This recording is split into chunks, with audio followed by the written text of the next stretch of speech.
Suppressing your emotions is almost universally labeled as toxic. No, that is absolutely not true. When deployed strategically, emotional suppression is an elite and exceptionally lethal skill set. The real trap for most people is getting stuck in permanent suppression once the armor goes on.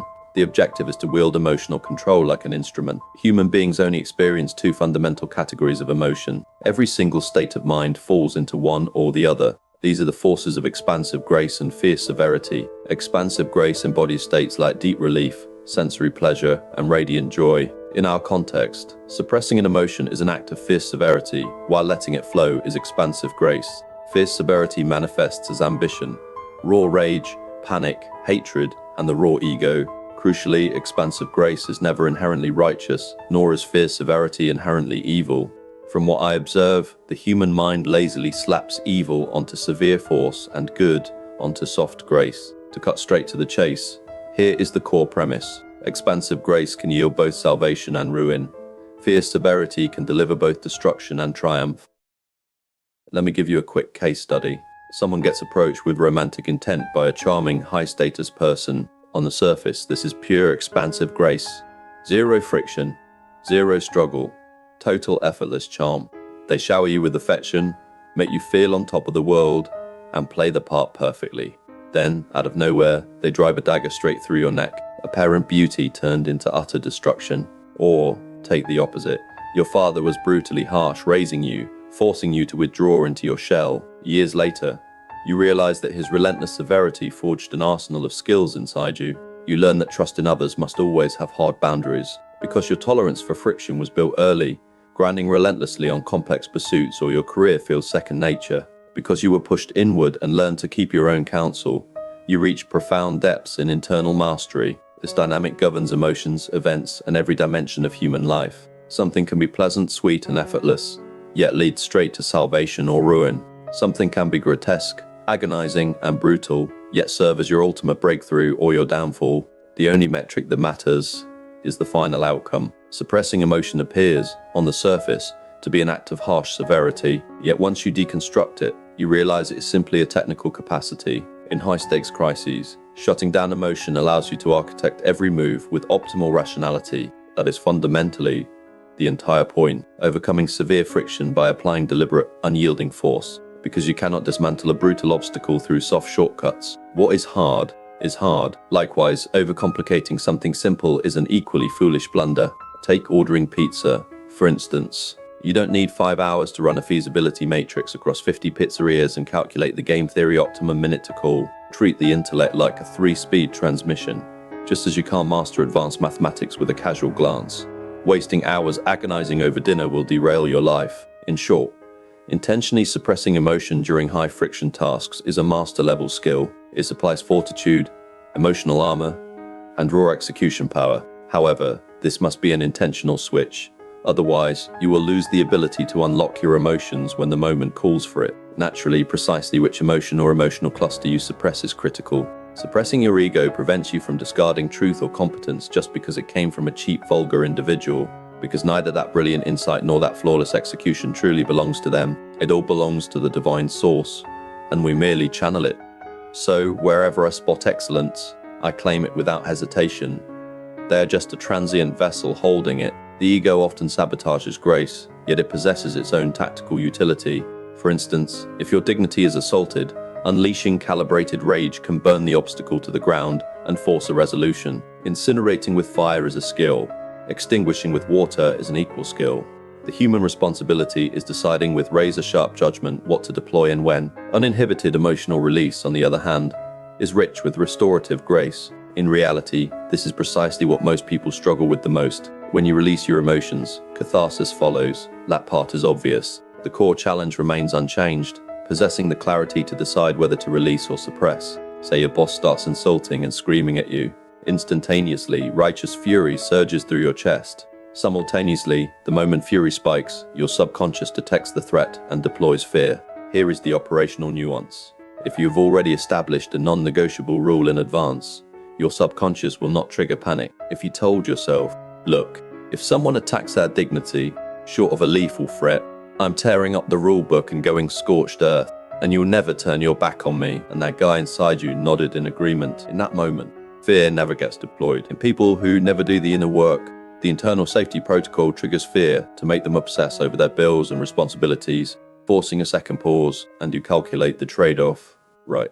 I have rent to pay, I'll swallow this and shut up. In that scenario, rage was suppressed while fear was unleashed. But if you say, to hell with the bills, the job and the boss, and fire right back, rage is unleashed and fear is crushed. That instinctive fear exists purely as a fail-safe mechanism to force a re-evaluation before impact. A person with internal alignment doesn't waste bandwidth re-deciding under pressure. They execute immediately. Yet certain individuals possess an overwhelmingly dominant predisposition toward fear severity from birth. Fear simply fails to ignite in them. That is an entirely separate psychological beast. Ultimately, both suppression and release are native operational features of the human apparatus. Once you grasp the architecture, you must train your executive control through deliberate practice. Then, you can deploy this capability at will. Let me break down a few more scenarios before closing this out. Suppose crippling lethargy has weighed you down, yet you need to lock in and work. Before forcing movement, grant that lethargy permission to exist and inspect it. Why does that guy inside you refuse to move? If the operator inside is simply exhausted from the weight of life, you must grant him a reprieve. The redemptive side of lethargy is necessary biological and psychological repair. Release resistance to it. If you allow it room, its immediate function is to reboot and resolve internal friction. Once internal friction is resolved, you can direct your inner operator toward the real objective. Otherwise, he will expend energy, but not on what you want. However, if that guy inside is procrastinating without legitimate reason, you must deploy other emotional forces to break the deadlock. Here is how you execute that. Unjustified lethargy is like someone rotting in bed until late afternoon. First, you must shock it with cold water to purge the stagnant inertia. You take a physical shower first, moving from somatic reality inward toward the psyche. Then, you ignite the internal engine using either disgust, raw ambition, or self-empathy. Once the spark catches, you either transition immediately to work or stoke it into a full blaze. Job done. The lethargy is completely vaporized. Burning lethargy with disgust works like this. Like those hardcore toxic alpha types. You insult that inner self until he gets furious, then channel that fury into ruthless compliance. There is utility in the hardcore alpha frame, just as there is utility in feminism or materialism. Incinerating sloth through ambition is similar, but different in cadence. This operates on a lower flame, but demands high-frequency pulse inputs. Disgust creates explosive momentum, but burns out fast. Ambition delivers steady, incremental torque over long durations, eventually shifting you into a top-tier state. To illustrate, disgust can drive you for 3 relentless hours before exhaustion hits. To continue, you need a massive reserve of self-loathing to rekindle the fire. Ambition pulses in 15-minute bursts, yet enables you to maintain that cycle unbroken for 15 days. I am using broad archetypes here. There are easily 50 distinct tactical variations.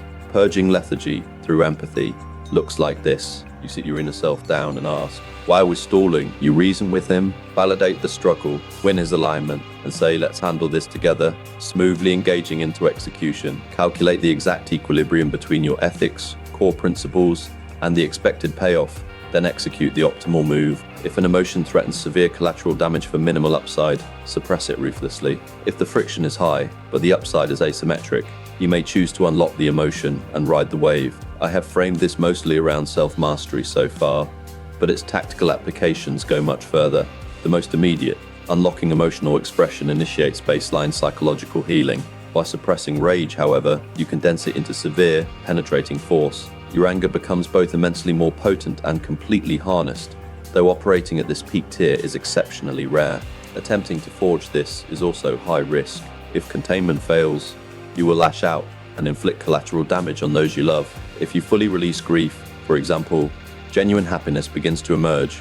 Once a critical threshold is crossed, grief can undergo transmutation into either existential depth or radiant joy. Every emotion either metamorphoses into a lateral feeling or unlocks the latent sovereign power dormant within it. In synthesis, emotions are capabilities endowed by the divine. We all begin operating these tools as crude novices. Some manage their emotional faculties skillfully, others are totally puppeted by them, while most sit in the middle, feeling sad when hit with sorrow until it fades, feeling glad when stroked with joy. Yet every single one of us starts as an amateur and evolves toward mastery. You notice this as years and experience compound.